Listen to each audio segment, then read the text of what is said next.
सभी जितने भी माय डियर हैं, मैं आपसे यही कहूँगा कि चैनल पे नए हैं तो शेयर सब्सक्राइब जरूर करें। पहला क्वेश्चन है प्रेगनेंसी का फर्स्ट श्योर साइन। देखिए प्रेगनेंसी का फर्स्ट श्योर साइन क्या होता है, तो फर्स्ट श्योर साइन जो होता है फीटल हार्ट रेट। बच्चा का जब धड़कन महसूस होने लगता है तो यह कन्फर्म होता है, श्योर होता है कि प्रेगनेंसी है। आगे है प्रेगनेंसी का ड्यूरेशन 280 दिन होता है, या इसी को 40 सप्ताह हम लोग कहते हैं। नेगले रूल से ईडीडी निकालते हैं। पहला तो याद रखिए ईडीडी निकालने का जो फार्मूला है वह नेगले रूल्स कहलाता है। यह LMP last menstrual period plus 9 month plus 7 दिन ऐड कीजिए तो यह निकल जाता है। डॉक्टर इसी फार्मूला का यूज करके आपको बताता है। प्लेसेंटा नॉर्मली कहाँ पे अटैच होता है, तो प्लेसेंटा आप लोग को मैं कई बार बता चुका हूँ, यूट्रस के ऊपरी सेगमेंट में आरोपित होता है। ठीक है, पता होना चाहिए। आगे है life saving drug in PPH, यानी जब बच्चा जन्म ले उसके बाद अगर ब्लीडिंग ना रुके तो उसमें ड्रग देते हैं ऑक्सीटोसिन। ऑक्सीटोसिन इसे लाइफ सेविंग ड्रग कहते हैं पीपीएच में, पोस्टपार्टम हेमरेज में, तो याद रखिएगा। आगे है इक्टोपिक प्रेगनेंसी का कॉमन साइट क्या होता है, तो आप सबको पता है कि इक्टोपिक प्रेगनेंसी एक गलत प्रेगनेंसी है। ठीक है, तो इसका कॉमन साइट फैलोपियन ट्यूब में ही होता है और फैलोपियन ट्यूब के एम्पुला में। Okay, normal fetal heart rate कितना होता है सबको पता है, 120 से 160 होता है, तो 120 से 60 ध्यान रखिएगा। आगे है नॉर्मल लेबर का संकेत क्या होता है, मतलब बच्चा जन्म लेने वाला हो और वह नॉर्मल तरीके से हो तो क्या साइन होता है, उसमें रेगुलर पेन होगा, कॉन्ट्रैक्शन के साथ, संकुचन के साथ रेगुलर पेन होगा। ठीक है, ट्रू लेबर में सर्वाइकल डिलेशन होता है। ठीक है ना, ट्रू लेबर यानी वास्तविक प्रसव होने वाला हो, बच्चा जन्म देने वाला हो तो सर्वाइकल में फैलाव होने लगता है। ठीक है, आगे है इंगेजमेंट मीन्स क्या होता है, तो इंगेजमेंट का मतलब होता है बाईलेटरल, देख लीजिए बाईपैरेटल डायमीटर क्रॉस पेल्विक इनलेट। जो बाईपैरेटल डायमीटर है वह क्रॉस हो जाता है पेल्विक इनलेट का, उसी को इंगेजमेंट बोलते हैं। ठीक है, शादी वाला इंगेजमेंट नहीं। चलिए आगे क्वेश्चन है first stage of labour and with. First stage का लेबर जब समाप्त होता है तो किसके साथ समाप्त होता है, तो फुल सर्वाइकल डिलेशन के साथ जो है फर्स्ट स्टेज लेबर जो है समाप्त हो जाता है। समझ गए, जो फुल डिलेशन होता है सर्वाइकल में 10 सेंटीमीटर, तो इसके साथ ही फर्स्ट स्टेज लेबर समाप्त हो जाता है। आगे है सेकेंड स्टेज कब समाप्त होता है, तो बच्चा जन्म लेने के साथ ही सेकेंड स्टेज समाप्त हो जाता है, बच्चा सेकेंड स्टेज में ही जन्म लेता है। थर्ड स्टेज किसके साथ समाप्त होता है, तो थर्ड स्टेज में प्लेसेंटा डिलीवरी होने के बाद थर्ड स्टेज समाप्त हो जाता है, यानी जो प्लेसेंटा अंदर अटैच होता है उसके निकलने के बाद थर्ड स्टेज समाप्त हो जाता है। Active management of third stage, तो active management of third stage यानी थर्ड स्टेज का जब एक्टिव होता है तो उसमें क्या क्या मैनेजमेंट करते हैं, तो AMTSL AMTSL, आप लोग AMTSL का कमेंट करके बताइए। ठीक है, आगे है most common cause of early PPH. सबसे महत्वपूर्ण सबसे कॉमन कारण में पीपीएच का क्या होता है, तो यूटेराइन, ठीक है ना, यूटेराइन एटोनी यूटेराइन होता है, जहाँ पे यूट्रस अपने टूटे हुए जो ऊतक होते हैं उस पर कंप्रेशन नहीं करता है, जिससे ब्लीडिंग होते रहता है। लोकिया रूबरा, देखिए लोकिया रूबरा के बारे में जानिए। लोकिया रूबरा लास्ट 1 से 3 दिन लोकिया रूबरा दिखता है, जन्म के बाद जो 1 से 3 दिन का ब्लीडिंग होता है उसमें लोकिया रूबरा होता है।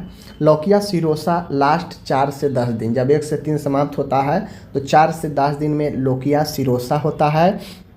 और लोकिया अल्बा, ठीक है, लोकिया रूबरा, लोकिया सिरोसा और लोकिया अल्बा, यह 11 से 21 दिन होता है। तो ये चीज़ तीनों महत्वपूर्ण है, याद करके रखिए। आगे है प्री एक्लेम्सिया में क्या लक्षण दिखते हैं, तो प्री एक्लेम्सिया में उच्च रक्तचाप, हाइपरटेंशन, सूजन बॉडी में और यूरिन में प्रोटीन आना, ये 3 महत्वपूर्ण लक्षण प्री एक्लेम्सिया का है। लेकिन इन तीनों लक्षण में अगर इन तीनों लक्षण में सीजर, दौरा अगर जुड़ जाए तो वह एक्लेम्सिया का लक्षण बन जाएगा। तो बात समझ लीजिए, तो एक्लेम्सिया का ट्रीटमेंट क्या होता है, तो एक्लेम्सिया का ट्रीटमेंट में दौरा को रोकने के लिए मैग्नीशियम सल्फेट MgSO4 दिया जाता है। ओके, चलिए आगे देखिए। आगे है normal position of foetus. Foetus के लिए नॉर्मल सामान्य स्थिति क्या होता है, तो लेफ्ट ऑसिपिटो एंटेरियर, फीटस का नॉर्मल पोजीशन क्या होता है? तो वो होता है left occipito anterior, LOA, left and occipito anterior. Bishop score use for, Bishop score किसके लिए यूज करते हैं? तो इंडक्शन ऑफ लेबर, ठीक है ना, इंडक्शन ऑफ लेबर के लिए बाइसोप स्कोर यूज करते हैं। आगे है डिस्टोसिया मीन्स क्या होता है? तो डिस्टोसिया का मतलब होता है लेबर में कठिनाई होना, लेबर में डिफ़िकल्ट होना, यह डिस्टोसिया, ठीक है ना, याद रखिएगा। आगे है डी फॉर डिफ़िकल्ट और बाकी याद रख लीजिए।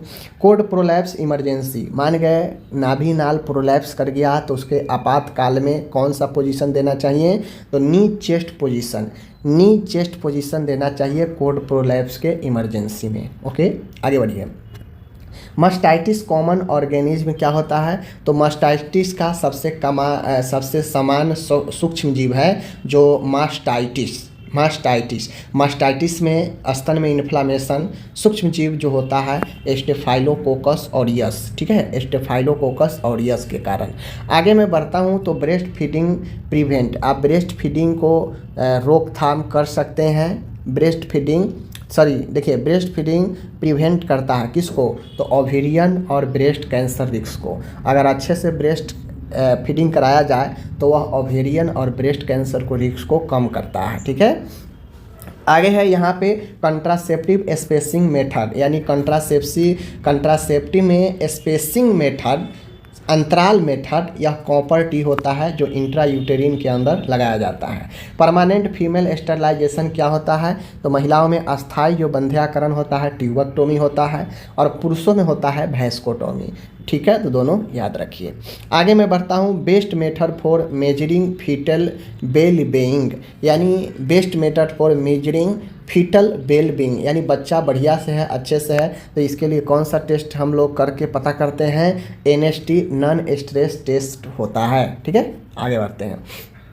आगे है Apgar scoring done at, Apgar score जो चेक करते हैं जन्म के 1 मिनट और 5 minute. Okay, normal amniotic fluid at term, एक नॉर्मल सामान्य प्रेगनेंसी में जो नॉर्मल एमनियोटिक फ्लूइड होता है पूरा टाइम प्रेगनेंसी का, वह 800 से लेकर 1000 ml होता है, ठीक है, याद रखिएगा। आगे मैं बढ़ता हूँ तो molar pregnancy hallmark, molar pregnancy में क्या चिन्ह होते हैं? तो show storm appearance on USG में स्नो स्टॉर्म अपीयरेंस होता है मोलर प्रेगनेंसी में।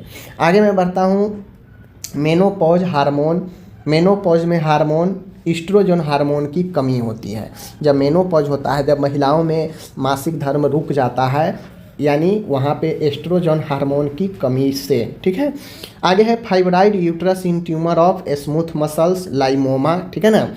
फाइब्राइड यूट्रस यानी यूट्रस में छोटे छोटे जो ट्यूमर बनते हैं जिसे फाइब्रॉइड बोलते हैं, यह स्मूथ मसल्स में होता है। और स्मूथ चूँकि यूट्रस तो भाई स्मूथ मसल्स ही है, तो इसे हम लोग लाइमायोमा बोलते हैं, ठीक है ना, लेमायोमा बोलते हैं। ओके, चलिए अब आइए कम्युनिटी हेल्थ नर्सिंग का हम लोग देखते हैं सेकेंड का। तो जान लीजिए यहाँ पे कुछ महत्वपूर्ण है। प्राइमरी हेल्थ सेंटर PHC कितने कवर करता है? 30,000 रूरल एरिया में, ठीक है, ट्राइबल एरिया में 20,000, सब सेंटर 5,000 और ट्राइबल में 3,000, ठीक है। आगे बढ़िए, आगे बढ़ता हूँ। आशा वर्कर पॉपुलेशन कवरेज 1000, आशा वर्कर 1000 जनसंख्याओं को कवर करती है। कोल्ड चेन टेम्परेचर यानी मैक्सिमम जो कोल्ड चैन में टेम्परेचर होता है वह मैक्सिमम वैक्सीन जो है 2 से 8 डिग्री सेंटीग्रेड पर रखा जाता है। आगे है vitamin A mega dose given at, कहता है विटामिन ए का पहला जो डोज होता है 9वें मंथ पर मीजल्स के साथ में दिया जाता है, ठीक है, मीजल्स भी 9वें महीने पर पड़ते हैं। आगे है यहाँ पे IMNCI का फुल फॉर्म क्या होता है? Integrated management of neonatal and childhood illness, बहुत अच्छा क्वेश्चन है। IMNCI का full form integrated management of neonatal and childhood illness. आगे है health delivered as physical mental social well being, WHO का कहना था कि एक अच्छा स्वास्थ्य तभी माना जाता है जब शारीरिक, मानसिक और सामाजिक तीनों रूप का ध्यान रखा जाए और तीनों रूप से संतुलन हो तभी, ठीक है। आगे है incineration use for biomedical waste disposal, यानी किसी चीज़ को जलाना, वेस्ट को जला देना। तो जलाते हैं किस लिए? बायोमेडिकल वेस्ट डिस्पोजल करते हैं, ठीक है ना। आगे है dots is treatment strategy for tuberculosis. TB के लिए डॉट्स एक स्ट्रेटजी है जो ट्रीटमेंट चलता है। सेफ वाटर क्लोरीन लेवल, यानी सुरक्षित पीने के पानी में क्लोरीन का लेवल कितना होना चाहिए? तो 0.5 mg पर लीटर, यह सुरक्षित माना जाता है। अगर इससे ज़्यादा होगा तो दिक्कत होगा। आगे है best indicator of primary health care. Primary health care का बेस्ट इंडिकेटर संकेत क्या है? IMR, इन्फेंट मोर्टालिटी रेट, ठीक है ना। Infant mortality rate primary best indicator of primary health care. आगे है ORS का मेन पर्पज क्या है? तो प्रिवेंट डिहाइड्रेशन, यानी डिहाइड्रेशन से बचाना ORS का मेन काम है। Type of immunity after infection, infection के बाद इम्यूनिटी जो एक्टिव होता है वह नेचुरल एक्टिव इम्यूनिटी होता है जो इन्फेक्शन के बाद क्रिएट होता है। आगे है इंडिया का लार्जेस्ट हेल्थ मिशन कौन सा है? तो भारत का सबसे बड़ा हेल्थ मिशन है NHM, नेशनल हेल्थ मिशन, ठीक है। आगे है मलेरिया वेक्टर। तो मलेरिया जो होता है मादा एनाफिलीज मच्छर के काटने से होता है, तो ये चीज़ें ध्यान में रखिएगा। तो इस प्रकार से आप लोग को मैंने यहाँ पे 50 क्वेश्चंस करा दिया। कैसा लगा आप लोग को ज़रूर बताइए।